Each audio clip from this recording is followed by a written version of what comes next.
আওয়ামী লীগ কিন্তু আসলে মূলত ভারতেরই সরকার ছিল। তার সমস্ত কার্যক্রমগুলো এবং যত তাদের পরিচালনায় আমরা লক্ষ্য করেছি, ভারতের সুবিধাই তার থেকে প্রকাশ পেয়েছে। বাংলাদেশের কোনো কল্যাণ তার থেকে আমরা দেখি নাই।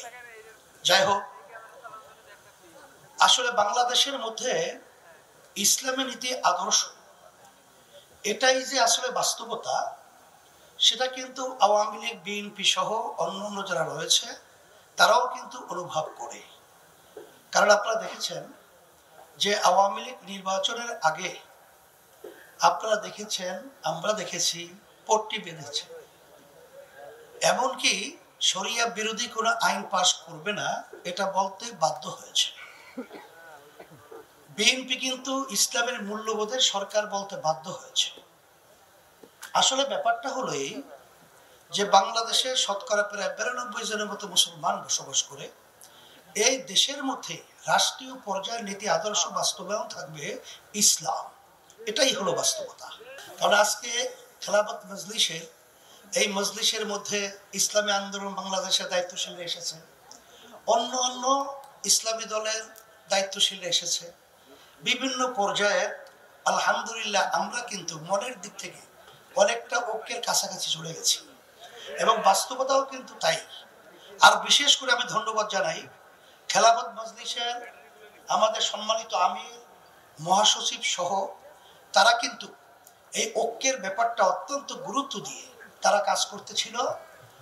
তা বাংলাদেশ খেলাফত মজলিস সহ তারাও কিন্তু গুরুত্ব সহকারে কাজ করছে।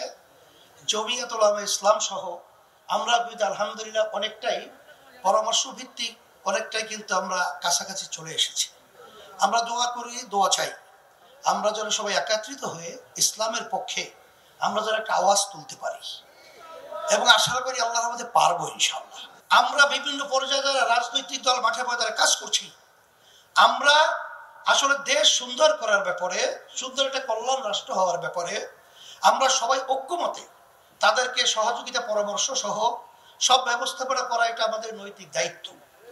কিন্তু আমরা কিন্তু অনেকাংশে একটু তাড়াহুড়া করার কারণে ফ্যাসিস্ট কিন্তু আমাদের দেশে অরাজকতা বাজাবার একটা সুযোগ তৈরি হয়েছে। অনেকাংশে কিন্তু ভারত বিভিন্ন ধরনের কথা বলার সুযোগ পেয়েছে। আমি বলবো, আসেন আমরা সুন্দর একটা জাতীয় সরকারের মাধ্যমে আমরা দেশটাকে সুন্দর করার জন্য আমরা একাত্রিত হয়ে আমরা কাজ করব। এর সুন্দর একটা পদ্ধতি হলো তাম দুনিয়া প্রায় 91টা দেশের মতো সেখানে কিন্তু পিআর সিস্টেম পদ্ধতি চালু রয়েছে। বিগত 53 বছরে এদেশে যে পদ্ধতিতে নির্বাচন হয়েছে, এই নির্বাচনের মাধ্যমে যখন এককভাবে ক্ষমতায় থাকে তখন কিন্তু ফ্যাসিস্ট তৈরি হয়, তখন কিন্তু খুনি তৈরি হয়, তখন কিন্তু জালেম তৈরি হয়, তখন দেশের টাকা কিন্তু বিদেশে পাচার করার পরিবেশ তৈরি করা হয়। এর পরিবর্তনের জন্যই যখন আমরা একটা জাতীয় সরকার প্রতিষ্ঠিত করব, তখন কিন্তু এককভাবে ফ্যাসিস্ট এই চরিত্র তৈরি করার মতো সুযোগ থাকবে না।